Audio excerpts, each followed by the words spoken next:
Ừ.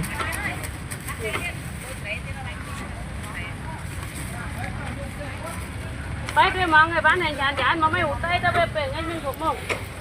Nắng rồi ra liền ấy mà còn tính nhá vợ liền còn tính ấy.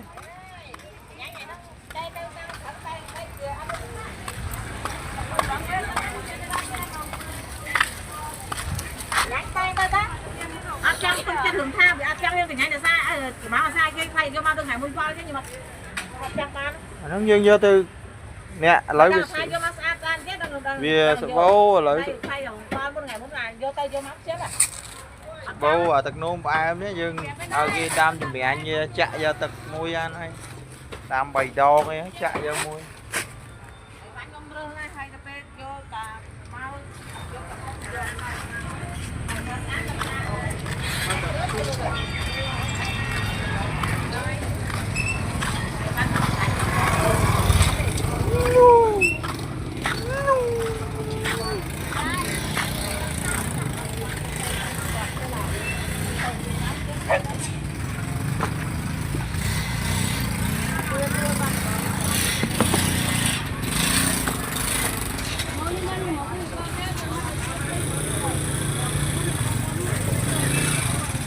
giáo đồ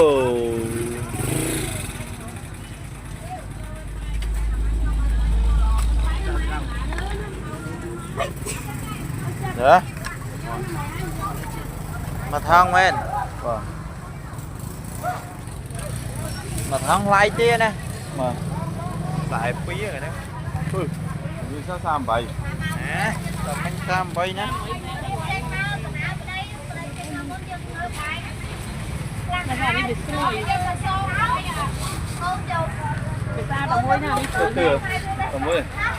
đó nó phun cham mà rồi đi pin mới nó chạy xài prime á mấy cái xài về tứ đắng ta nhánh sai về tứ cái tay về